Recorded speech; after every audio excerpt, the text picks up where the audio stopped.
Hey folks, this is Walmart, and they have so many different plants already on the shelves, and you got to make it out there now.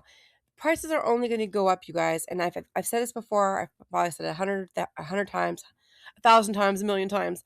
If you don't have a garden, it is by far past time for you to have one, and the cost of gardening is going to get higher and higher over time. The prices are going out the roof, all over the place, even at Dollar Tree. We'll talk about that another time. But you need to look here and see what they have for sale at Walmart. Next time you go grocery shopping, head over to their gardening section and take a look at all of the different items that they have here. I almost said products, but they are products, right? Um, you're going to need to have a victory garden. I don't need to tell you why. I'm sure you can see things kind of unfolding in front of you. If you don't have a garden soon, it will be too late. So get your garden into the ground, whether it's because of the economy or, just, shipping, trucking, all that kind of stuff. You just have to have a garden. Uh, it can be a hobby. Sure, go ahead and start it as a hobby. If you don't have a garden soon, it could be too late. It takes a while to learn, and if you don't have one yet, it there's going to be a learning curve. You want to bring in pollinators. So even though, you're not going to be eating the ranunculus, they're beautiful. Even though you're not going to be eating the tigridia, they're beautiful. If you have money for artwork, you have money for a garden. If you have money to go to the movie theater or to go get a latte, then you have money to have a garden. It is not going to save you money the first couple of years. It's going to cost you a lot of money the first couple of years. But over time, it certainly could save you money if you learn how to compost, if you learn how to build your soil naturally without a lot of inputs. To use things like fallen leaves and to use every bit of your food scraps, your vegetable scraps when you're in the kitchen and stuff. You can amend your soil using the debris that your garden generates. It can be almost an enclosed system. With a little bit of ingenuity and creativity, you can make it happen. I will tell you this, Burpee is not my favorite seed vendor. Um, I am suspicious of that company. However, if this is the only place you go, there are garden seeds right here. Um, Dollar Tree, very underwhelmed. I'm very, very underwhelmed with their garden seeds this year, and I will tell you more about that later. Um, but like everyone can grow a garden, and there are so many hacks. I will share that with you more on this channel at a later time. But if you're in the garden center here and you have, $10 to spare, it looks like the seed packets are mostly around $2 or so. So you could get about 4 packets of seeds for $10. That's not terrible. And you are getting more seeds here than you are at the Dollar Tree. The seed quantity in the packets now at Dollar Tree are pathetic. They're just sad and pathetic. Um, I used to be really, really impressed with how much you could get for such a small amount. The prices are up at Dollar Tree, you guys. 2 or 3 packets of seeds for $1.50 at Dollar Tree, and I literally felt some of the packets, they're so like barely any seeds in there. These seeds, you can feel that there's a good number. I do get frustrated looking at seed packets, and they often don't tell you how many seeds or not even an estimate are in there. Now, Baker Creek seeds will tell you, and my gardener will tell you about how many seeds are in a packet. I'm sure it is like there's probably a reason why some companies don't put a quantity on there. Um, Probably legal because like if you say you're gonna have 50 seeds in there and you have 48, or whatever. Here's the thing that makes it easy. Say you're gonna put 50 in there and give them 55, give them 60. Always round up. So, but it really frustrates me that they don't tell you how many seeds are in there. And by the way, one thing you should know about seed packages is that the packages will say a date on there. That is not the date that they gathered the seeds. That's the date that they are allowed to keep selling it. It's just like any product on the shelf. There's an expiration date or like a best sell by date. Companies are required to do germination tests every 9 months on their seed stock. And there is a germination requirement for every different type of seed. Some seeds in general will have a lower germination rate. Like certain seeds, they only have to have like 67, they only have to have 67% germination or viability on a seed, which means out of 100 seeds, 67 of them will sprout, okay, or more, okay? So some varieties have a higher number that there has to sprout in order for them to sell them, maybe 80%. So I have not seen the requirement be more than 80%. So if you imagine any of the seed packets, we'll just kind of round up to 80. Out of however many seeds are in there, there's going to be a certain percentage that are not going to sprout. Either they weren't, they didn't develop properly. Just like with any kind of organism, not every single offspring survives. And there will be other things besides not sprouting. So you got the seeds that don't sprout.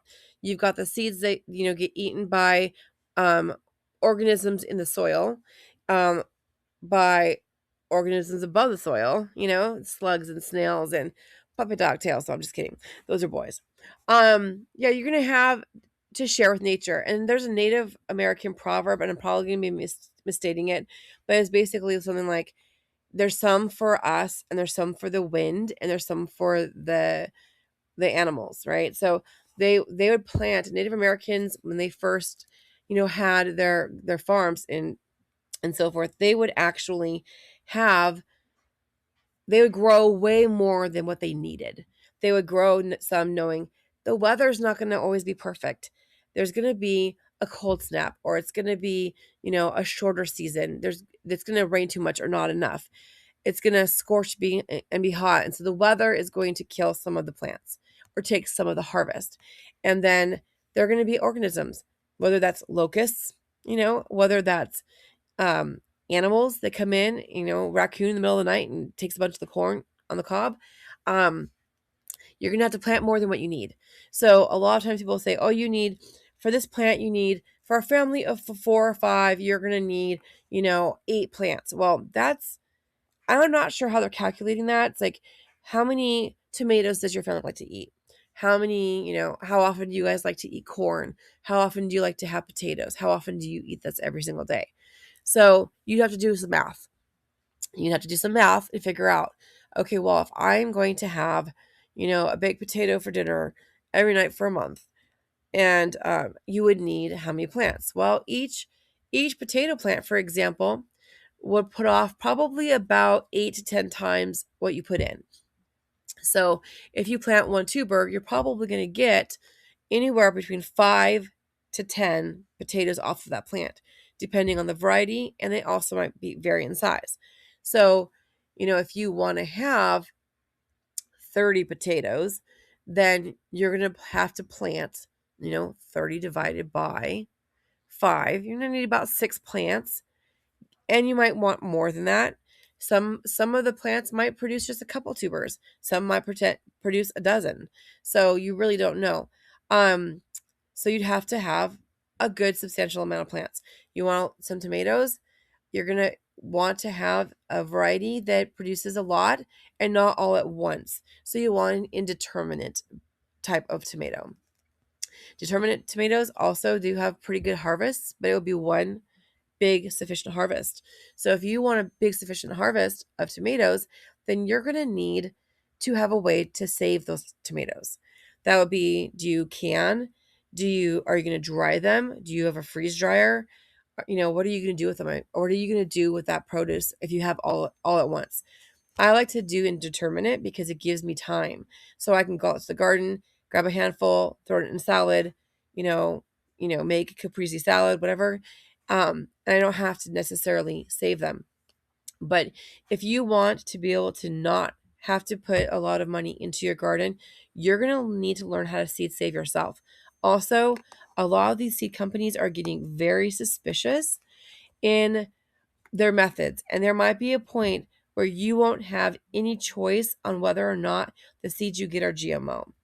If you get seeds that are GMO, who knows what's going to happen next, because the farmers who went to GMO had legal requirements that they had to keep buying those same seeds. They could not seed save because those seeds are copyrighted, trademarked, I should say. If you buy GMO seeds, they are trademarked and you are not allowed to seed save. If you buy, like I have one trademarked apple tree, it's called Red Love. It has red flesh and it's delicious and it's really fun to have it. But that tree is trademarked. I cannot propagate that tree without violating law. And so, if I want to seed save, I can't seed save from that tree. I can't do cuttings from that tree. It would be illegal. And that might happen with garden seeds at some point. We're not there yet, but it is something that you should be considering. If you want to seed save, you're going to need to start growing heirlooms. And heirlooms are like the opposite of hybrid, kind of. GMO is the worst. Okay, so hybrid is not bad. Hybrid it will get you maybe a plant that has a better harvest. It'll get you a plant that has more disease resistant usually. But because it's a hybrid, that means when you plant the seeds from that plant, you're going to get a different kind of variation, just like you would with breeding any other kind of plant or animal. There's going to be variation based on the genetics of the parents. An heirloom basically has stable genes because it's been grown generation after generation after generation after generation, where they have selected just certain things. And this is how it was done for thousands of years. How people cultivated their crops for thousands of years was through choosing, and same thing with breeding animals. You would choose the animal that had the most, the best behavior and the cutest or the best at catching rodents or the best at herding sheep. And then they would just breed the ones that were the best. And eventually the genetics became stable where almost every one that was bred was just like the ones before them. So when you are planting heirloom seeds, they're going to be very similar to the parent plant. Very little changes, okay? But if you grow a hybrid, they have taken two different plants, which could have been heirloom to begin with, and they're like, okay, well, this one is a taller plant, and this one here, and it stands up by itself. It doesn't fall over. And this one over here has a large crop, and they breed them together, and they get a taller, more productive plant. Or they get a prettier and more productive, lots more flowers, or whatever it is that they're selecting for. Now, if you take the seeds from that plant and you plant it, you might get one that's tall. You might get one that's productive. And you might get some that are just weird. And the weird ones would be like throwbacks. They would be like recessive genes from the grandparent and great grandparent plants. And that's okay.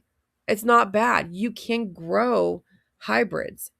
You can grow those seeds. They're just not going to be identical to the ones that you grew to begin with. They might not be as good. Okay. Eventually, with those seeds, you could select it yourself. That one was better. You eat the corn that looks all goofy, and the ones that had perfect, full out rows of kernels, you just keep those ones and you plant those and you plant those and you plant those until eventually you make your own heirloom. So it's not that you can't seed save. You need to get your hands on seeds, whether it's from just going to Walmart or the Dollar Tree or saving seeds that you buy in your dry soup. Your dry soup has seeds in there. Are they GMO? Well, the packaging should say that. It should say if it was GMO seed. Companies right now, when they're selling you products, even things like tortillas and chips and stuff, it will say contains a bioengineered ingredient, okay, or product.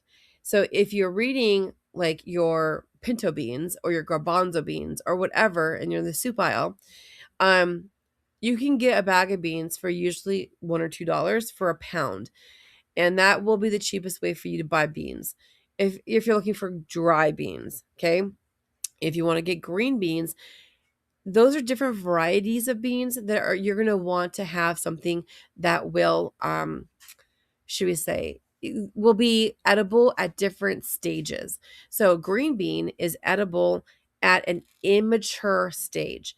The dry beans are edible at a mature stage.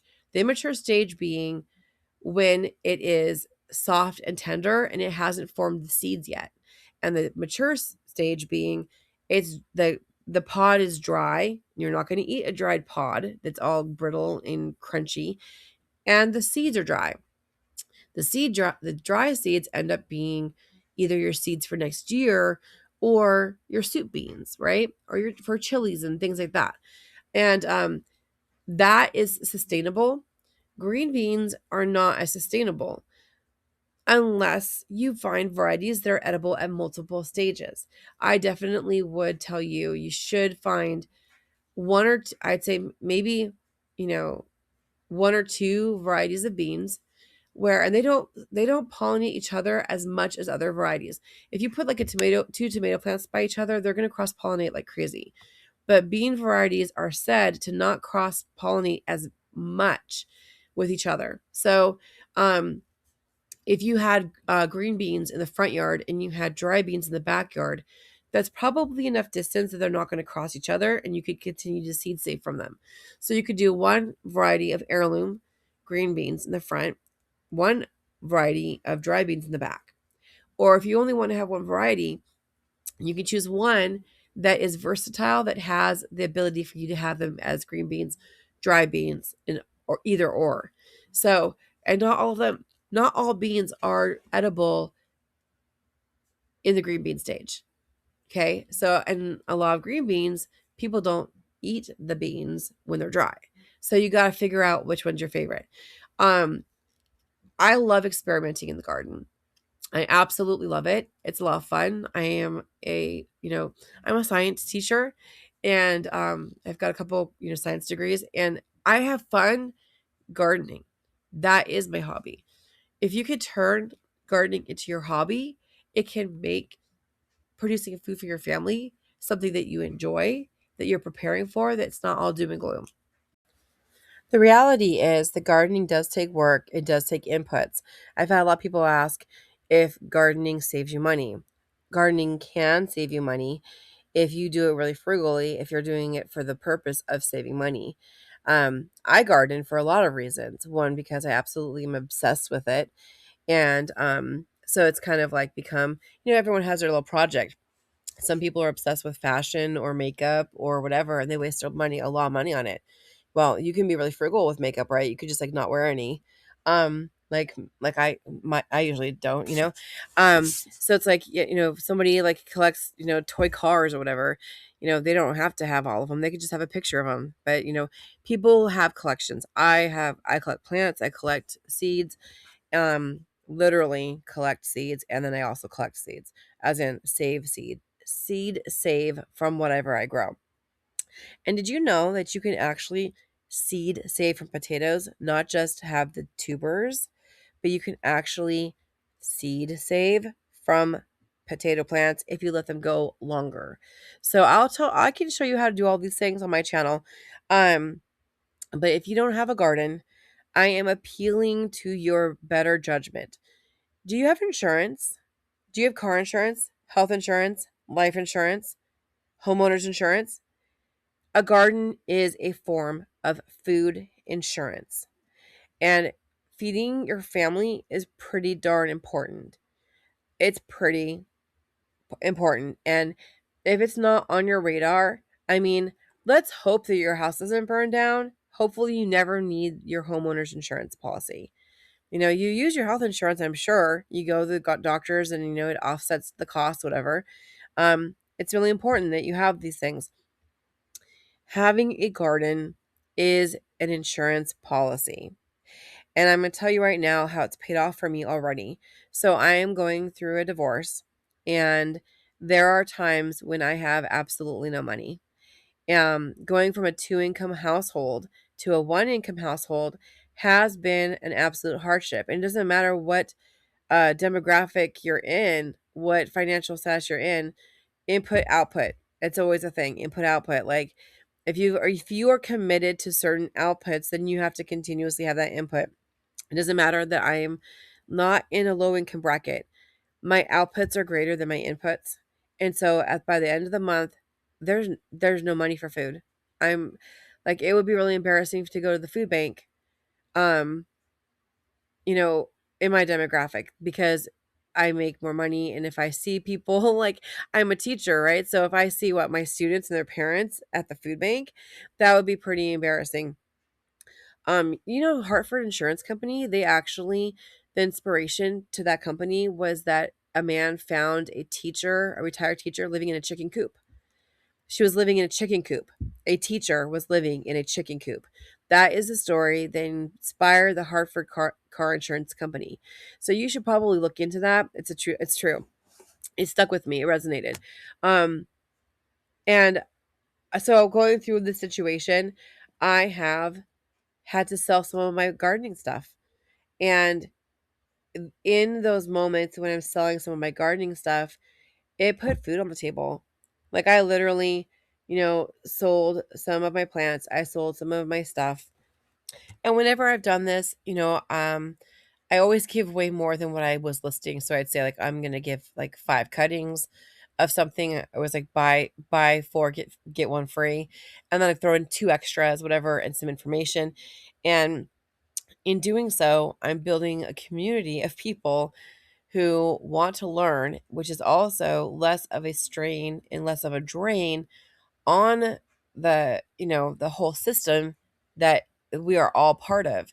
So the more informed everybody is about how to garden, where to source good seeds, which I'm going to tell you right now, I have nothing really against any particular company. I'd rather go with Fairy Morse than with Burpee, big time. So if you're over here and if they have Fairy Morse, go ahead and go for them. Um, I'm suspicious of Burpee. I don't really have anything. I don't have a leg to stand on in my suspicion. Um, but I would like Fairy Morse over them. I would prefer to buy literally, um, go over to the area where you have like dry beans and read the packaging. If it doesn't say contains a bioengineered ingredient or doesn't say non-GMO, if it says non-GMO, if it says organic, or if it says anything like that, then it's like, you know what, go ahead and plant them. I've planted a bag of garbanzo beans before that were like 3 years past expiration date, and I had a garden of garbanzo beans. And garbanzo beans you can eat fresh out of the garden. So if you go to Winco, they sell garbanzo beans as basically green beans. You like pop the little green shell off of it and you can eat them fresh. I wouldn't eat a lot, can cause some gastrointestinal distress, if you know what I mean. But you can eat them fresh. So garbanzo beans, big time. Go over to the gardening, the food section, and get a bag of garbanzo beans and plant them. Like as soon as it's about mid-May, plant them. You need to have a garden. Whether you start with flowers or whether you start with vegetables, you need to get something in the ground. You need to learn how to get your thumb green, get your hands in the soil. And if you don't do it soon, it's going to be too late. And if you don't start getting some seeds, they're going to be too expensive. I'm not playing with you guys. I'm feeling the seed packets and feeling there are not very many seeds in here. And if you go to the Dollar Tree, there's almost none. All right, everybody, if you don't get to a store, go somewhere, go online, at my gardener, whatever, buy some seeds. Be good, be sweet, go garden if you want to eat, and I will see you next time.